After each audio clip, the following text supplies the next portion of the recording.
Olá, bom dia a todos. Para quem está chegando agora, meu nome é Roberta Olmo e estou com vocês aqui às terças e quintas pela manhã para refletirmos juntos sobre o livro Eu Escolho Ser Feliz, de Rossandro Klingen. A nossa proposta, assim como o autor do livro coloca na contracapa, não é trazer aqui uma série de regras ou fórmulas mágicas que nos auxiliem na busca da felicidade, mas sim uma reflexão a partir do estudo sistemático deste livro, para que possamos entender este conceito de felicidade, entendê-lo sobre a perspectiva de nossas próprias vidas e refletirmos sobre a possibilidade de uma felicidade real e plena com os recursos e possibilidades que temos na nossa existência. Então, diante disso, né, eu os convido para que juntos estejamos hoje refletindo sobre o capítulo 3, que tem como título, vamos lá ver qual que é o título, de independência à sua felicidade. Vamos então ver o que Rossandro traz aí para a gente, para a reflexão dessa manhã. Então, a gente pode começar imaginando o seguinte: dentro da nossa sociedade, né, nós temos já há algum tempo uma ideia que tem sido bastante divulgada, né, e tem sido, assim, vende-se a ideia de que para que nós possamos ser respeitados e importantes, nós temos que ser melhores em tudo aquilo que fizermos. E isso nos traz uma espécie de falência emocional, porque ninguém consegue ser melhor em tudo. Na verdade, a gente vai ver que quando a gente precisa ter essa ideia, né, a gente internaliza essa ideia de que a gente precisa ser bom em tudo, isso nos deixa ali exaustos, porque é impossível. Nenhum de nós é melhor do que todos nós juntos. Nós nascemos numa vida social, nós somos colocados numa vida social, não é por acaso, porque nós precisamos uns dos outros. E é claro que há pessoas que têm habilidades em algumas áreas específicas, mas ninguém é autossuficiente em todas as áreas da vida. Então, essa ideia, né, que se vende de que todo mundo precisa ser o melhor, que todo mundo precisa ser o super, como diria o meu filho, tem um filho mais velho que diz assim, o bonzão, né? Essa ideia, ela é uma ideia de ilusão, uma ideia imatura, que nos faz, na verdade, muito mais mal do que bem, porque nós precisamos, né, sermos melhores a cada dia, nos esforçarmos para cumprir o nosso papel, mas essa ideia de que a gente tem que ser sempre o mais bem-sucedido, isso acaba sendo um problema. E muitas vezes isso amplia, né, tem uma amplitude ainda maior, porque muitas vezes a gente coloca isso na esfera material. Então, o Rossandro Klingen coloca no texto que essa angústia nunca vai ser suprida por coisas, mas no nosso inconsciente, como a gente não consegue dar conta disso, né, através das nossas atitudes do dia a dia, a gente transfere isso. Então, a gente acha assim, que o dia que a gente conseguir comprar aquele apartamento, aquela casa, ou um dia que a gente conseguir, né, comprar roupas melhores, conseguir fazer uma viagem para o exterior, né, fazer um mochilão pela Europa, que seja, né, mas fazer algo assim realmente que seja muito além, que a gente não consiga ainda perceber, que a gente vai suprir aquilo. E aí acontecem coisas que nos mostram que as coisas também não nos suprem. Quer ver um exemplo? Vamos supor que você esteja se planejando para trocar o seu carro. Então, você faz todo um planejamento, fala, eu vou trocar meu carro, vou comprar um carro zero. E aí você vai lá, compra aquele carro maravilhoso, você fala assim, caramba, consegui comprar esse carro.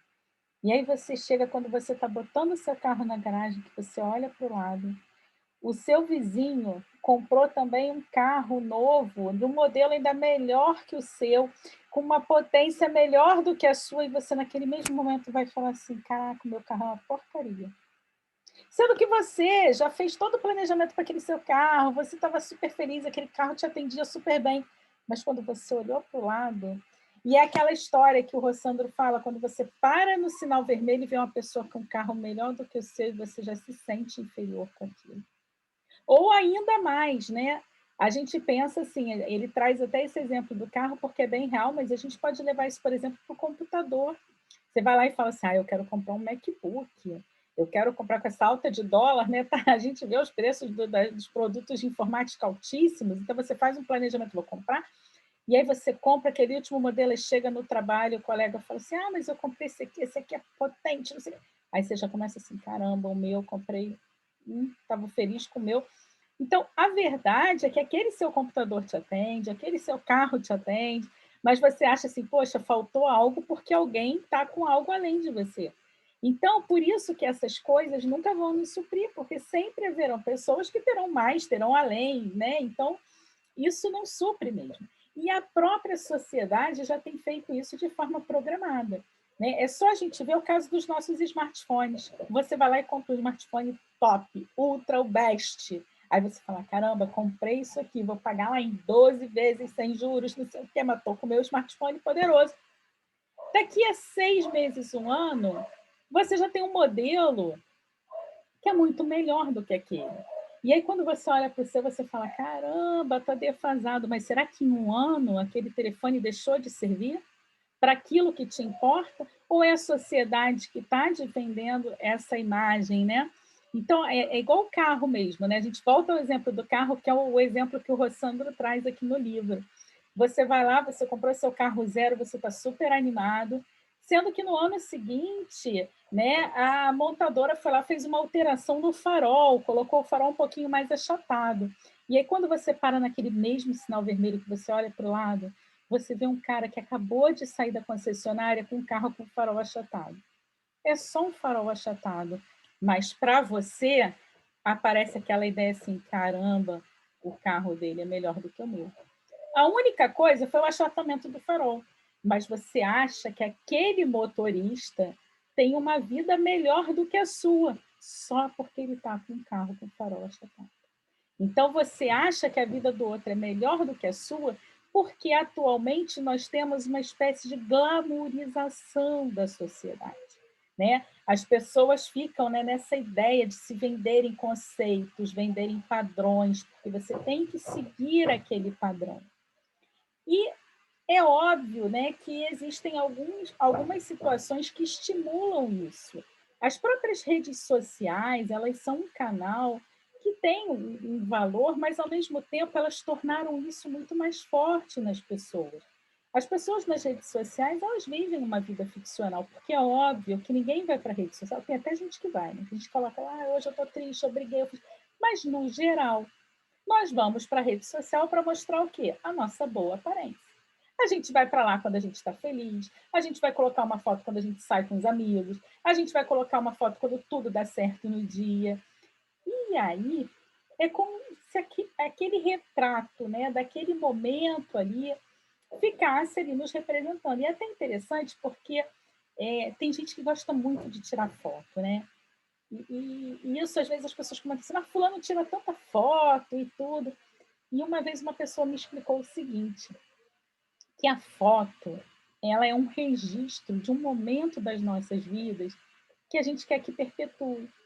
Porque a verdade é que a nossa vida, ela é sempre assim, né? Tem sempre momentos de altos, baixos, e a gente vai vivendo. Mas tem momentos que são tão bons que a gente quer que aqueles momentos perpetuem, então a gente registra aqueles momentos. Mas aí, quando a gente bota na rede social, aquilo ali tem um impacto que não é só nas nossas vidas, mas é também na vida do outro. E é aí que, muitas vezes, a gente tem que ter um certo cuidado. Porque o Rossandro coloca, por exemplo, um caso que ele estava num restaurante certa vez e tinha um casal que estava lá brigando. Ele falou que o tempo todo que ele esteve no restaurante, o casal esteve brigando. Mas em um determinado momento da discussão, a menina tirou o celular da bolsa e falou, vamos fazer uma selfie. E os dois pararam de brigar imediatamente, olharam para o celular, deram um sorriso e aí fizeram a tal da selfie. E aí, eles estavam brigando. Eles não estavam bem. Mas eu que estava em casa e que via foto dos dois sorrindo, lindos, maquiados, olha, cabelos para. Quando eu olho essa foto, o que, que eu imagino? Nossa, que legal, eles estão ó, felizes. Só que se eu estou em casa, né, numa bad trip danada, daquele momento tipo assim, que não acho ninguém, né? Não queria ter um companheiro, não estou sem meu companheiro, achando ali que nunca consigo encontrar ninguém que preste no mundo, né? Que eu sou um dedo podre. E aí eu estou vendo aquela imagem, o que, que eu vou ficar achando? Que vida miserável que eu tenho, hein? Eu aqui em casa sem fazer nada, sem nem conseguir ninguém que, né, esteja aqui para aquecer meu pé, e eles lá, lindos, no restaurante, sorrindo. E a gente mal sabe a vida que se passa por trás daquela imagem. Mas a rede social, ela dá essa glamourizada, né? Então, quem olha, está olhando uma foto, está olhando um registro e não sabe exatamente o que está por trás daquela foto, né? E aí as pessoas têm essa mania de se compararem. E quando olham para essa foto, se compara com o que não é verdade. E não aprende que a felicidade não depende daquilo que o mundo nos propõe como felicidade. Então, cria-se um mito, né, em torno disso, que é um mito equivocado. E assim, não há como negar, gente, que o desejo de felicidade está presente em todos nós. No entanto, esse conceito de felicidade ele é muito variável, tanto que eu usei essa frase aqui, né, que está em inglês, mas assim, what makes you happy? O que faz você feliz? Né? No entanto, esse conceito ele é tão variável que não existe assim, um formato pelo qual encaixar. Então, não existe assim, uma receita de bolo que diga, ó, sigam esses 10 passos que depois vocês, desses 10 passos, serão felizes. Não é assim, porque cada um de nós, né, tem vivências, tem históricos bastante diferentes, passamos por situações diferentes na vida, e a verdade é que quando a gente segue, né, um modelo infantil e formatado, a gente acaba tendo muito mais frustração do que ganhos, porque imagina se a gente, né, ficar acreditando que a gente só vai ser feliz se a gente puder realizar todos os nossos sonhos de consumo, sermos aceitos sem reservas por todas as pessoas, nunca ouvirmos não de ninguém, jamais sermos criticados ou rejeitados, recebermos sempre amor e admiração de todos. Isso vai nos levar a um quadro de loucura, porque é humanamente impossível. Mas, no fundo, é esse o modelo de felicidade que nos é apresentado e é essa ilusão que se cria, né? E aí, quando a gente não consegue essas coisas, e não vamos conseguir mesmo, porque isso tudo é ilusório, parece que o mundo cai nas nossas cabeças e a gente fica mal com isso. E qual é o resultado dessa receita, né? Ser feliz diante desses critérios passa a ser impossível. E aí cria-se uma infelicidade, né? A pessoa passa a ser aquele infeliz constante, porque ser feliz diante desse cenário, né, é impossível, né? Não vai ser possível em tempo algum seguindo esses critérios. Agora, opa, racionalmente a gente sabe que essa exigência é excessiva, mas emocionalmente muitos de nós, né, no fundo queremos tudo isso.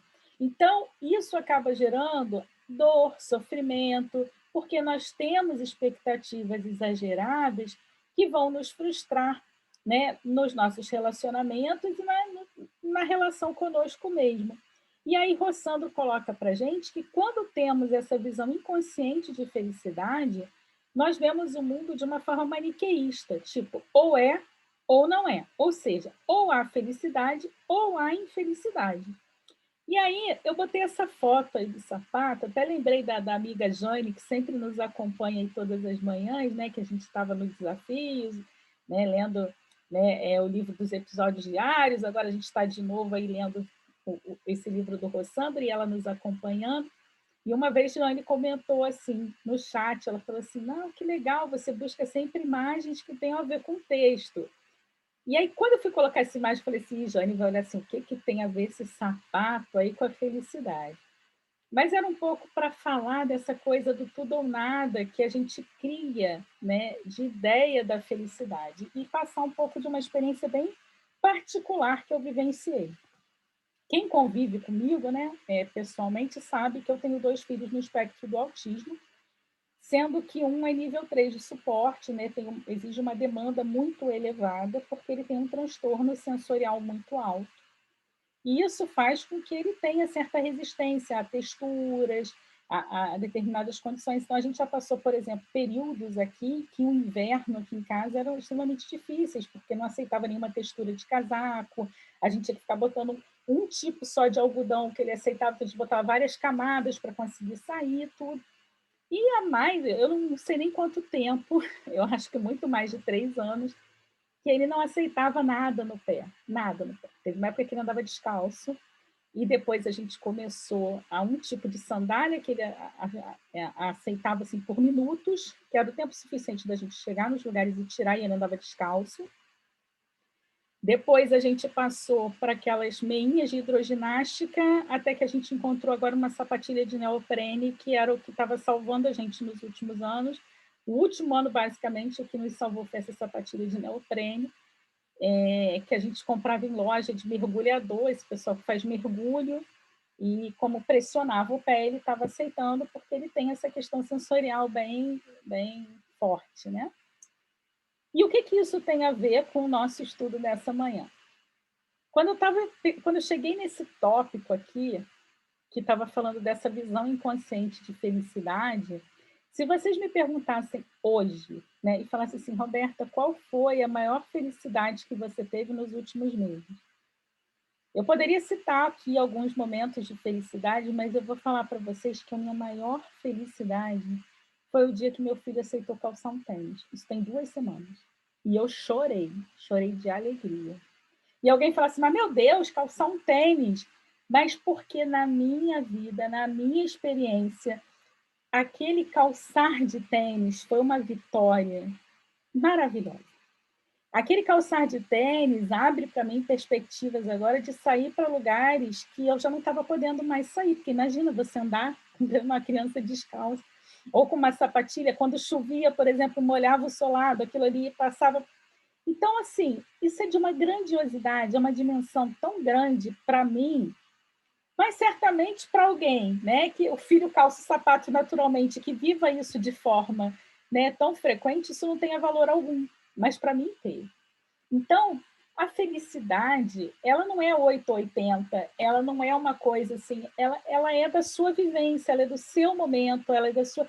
Então, quando a gente tem essa visão maniqueísta, a gente se frustra. Eu poderia dizer para vocês assim, ai, que infelicidade, que tristeza, porque ele não pode sapato. Não, mas que felicidade que ele colocou. E ainda que ele não tivesse colocado, que bom que existem as sandálias de neoprene, que estavam quebrando um galho, que bom que eu vou ter chance, né? Vamos tentar mais um pouco. Mas o fato é isso, né? O nosso olhar também sobre as situações, né? Que é muito variável. Tem gente que não conseguiria ver alegria nisso. Tem gente que conseguiria olhar e, por isso, né? Que a nossa vida é tão diferente, é tão difícil você ter ali um conjunto de regras que definam o que é ser feliz, né? Mas isso faz parte de uma construção que é uma construção emocional. E a gente precisa entender que a vida vai apresentar para a gente situações que vão ser situações desafiadoras. E aí a gente não tem que entrar nessa vibe de que não saiu como a gente planejou e a gente vai ficar agora frustrado o resto da vida. E é aí onde o Rossandro coloca para a gente esse texto, que ele coloca assim, ó, se as coisas saem como planejamos, beleza, vida linda, sou feliz, mas se a menor coisa sai desse roteiro, parece que muitas vezes o mundo vai desmoronar. E isso é uma visão fantasiosa que nos leva a desenvolver transtornos de ordem emocional. Então, não é à toa que a depressão cresce e ganha contornos dramáticos no nosso dia.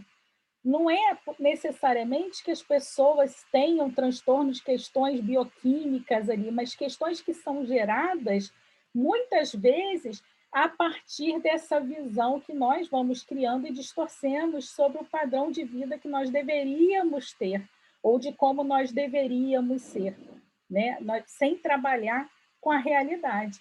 Então, A depressão hoje, gente, ela já é apontada como um dos maiores motivos de afastamento do trabalho, como também de separações e de grandes dificuldades da vida. Segundo a Organização Mundial de Saúde, em breve a depressão tomará conta de uma parcela significativa da sociedade humana. E aí Rossandro nos convida, né, nessa parte final do capítulo, a refletirmos sobre a depressão, porque ele coloca assim, existe uma diferença entre tristeza, angústia, saudade e depressão. A depressão, de fato, ela é uma doença, né? É uma doença que ela tem uma característica que ela, às vezes é incapacitante porque ela está muito associada a uma desmotivação em relação à vida. A pessoa que está deprimida, ela não vê esperança, o mundo fica cinza. É diferente, por exemplo, de alguém que está em luto, né, em virtude da perda de um ente querido, porque no caso do luto, é natural que você fique triste e momentaneamente perca o interesse. Só que a questão é que tem um motivo para você estar assim. O depressivo, às vezes, sente isso sem que haja uma motivação que seja ali clara e evidente do porquê ele está se sentindo assim. É o que acontece no quadro de depressão endógena. Muitas vezes a pessoa tem tudo. A pessoa diz assim, poxa, mas eu tenho uma família que me ama, eu tenho um emprego aparentemente bom, eu tenho tudo aqui conspira para que eu seja uma pessoa feliz, mas eu não consigo ser, né? Então, independente do que ocorre, mesmo que nada de negativo acontece na vida da pessoa, ela tem uma desmotivação interna, que é esse quadro de depressão endógena.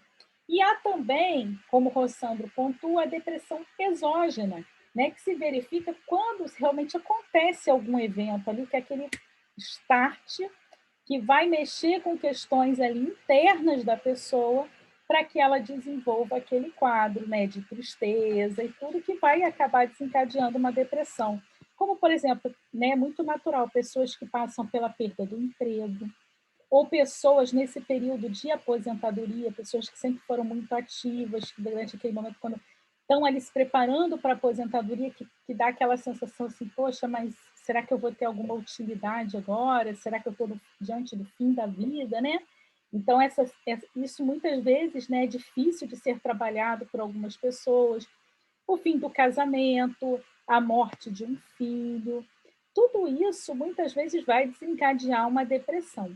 Mas é muito importante que quando a gente pense nesse assunto, né, que a gente é, consiga ponderar que na vida nem sempre a gente vai estar como esse adorável cachorrinho aqui da foto, né? Ali bem, easygoing, tranquilo, nada me afeta, leveza total. Na vida a gente vai estar como esses balões aqui, ó, vivendo alternâncias de humor que são afetadas sim pelas coisas que acontecem no ambiente externo. Então vai ter dia que a gente vai estar feliz, mas vai ter dia que a gente vai estar meio com raiva do mundo, tipo, ai, hoje tudo me irrita. Vai ter dia que a gente vai estar tranquilo, vai ter dia que a gente vai estar melancólico, vai estar triste, achando que as coisas não são tão legais. Mas a verdade é que essas alterações de humor, elas fazem parte da nossa vida. Mas se a gente percebe que há uma constância muito grande na desmotivação, na tristeza, né, em nós ou em alguém que faça parte do nosso círculo, aí sim a gente precisa entender que é hora de procurar um profissional que possa ajudar tanto você ou outra pessoa a sair dessa. Porque às vezes a gente precisa de ajuda sim, né? A gente acha que a gente consegue tudo sozinho na vida, que a gente consegue, mas não. A gente precisa, sim, terapia às vezes vai ser às vezes não sempre, né? Eu sempre digo que é bom para quem pode fazer esse processo, trazer esse processo para a sua vida. Mas para quem realmente está passando por essa situação, é um processo extremamente necessário a busca de ajuda. Né? Uma ajuda que às vezes vai ser só terapêutica, às vezes vai precisar de um suporte medicamentoso, mas é preciso estar aberto para a busca dessa ajuda, para que a gente possa, né, voltar a encontrar na vida aquela felicidade real e possível que se constitui na busca, né, de trazer leveza, de trazer coisas boas, não naquilo que é grandioso, inalcançável, mas naquilo que são as questões do nosso cotidiano, como essas senhoras aí da imagem, né? Riem de si mesmas, das suas, né, das suas brincadeiras, das suas riem por estarem juntas, por terem a oportunidade de respirar, de estarem vivas. E aí eu lembro, né, de quando eu peguei o livro, né, da Brené Brown, quando ela falava ela tem um livro muito interessante que eu gosto demais, já citei várias vezes, que é A Coragem de Ser Imperfeito, daí da minha prima Maria José Scarpa, e adorei o livro, cito muito. E aí tem um momento que ela diz que ela faz muitas entrevistas, né, com muitas pessoas para estudar vulnerabilidade. E uma vez ela entrevistou um casal, e esse casal tinha perdido o filho. E aí ela perguntou para o casal, né, o que, que ela mais sentia falta, o que eles mais sentiam falta, assim, quais eram as lembranças que tinham ficado mais fortes para eles. E o casal citou que o filho, enquanto estava vivo, ele tinha mania de ficar fazendo um barulho na porta, né, batendo, e que eles viviam reclamando, né, do filho, daquele barulho, porque era um barulho incômodo e tudo. E o pai disse assim: e hoje eu me pego várias vezes, em vários momentos, segurando aquela porta e fazendo o mesmo barulho que ele fazia, porque eu sinto uma falta danada daquele momento. Então, muitas vezes, a gente está querendo que a nossa vida seja grandiosa, cheia de momentos mágicos para a gente publicar na rede social, mas a verdade é que quando tudo isso finda, a lembrança que realmente fica é aquela lembrança do cotidiano, é aquele momento em que nós estávamos ali sem uma máquina fotográfica, sem um celular para registrar, mas que a gente estava a gente mesmo por inteiro, com aqueles que fazem parte da nossa trajetória, compartilhando bons momentos de vida. E é isso que vale. Vamos embora ser feliz, vamos embora viver, vamos embora dar e ganhar amor, porque isso faz parte. Que possamos rir ainda das nossas situações, né? Das nossas imperfeições, mas não também ficarmos acomodados como a Gabriela. Que a gente possa caminhar cada dia acreditando que ser feliz é possível. É só a gente acreditar. Muita paz para todo mundo. Encontro vocês aqui na quinta-feira para a gente continuar nossos estudos.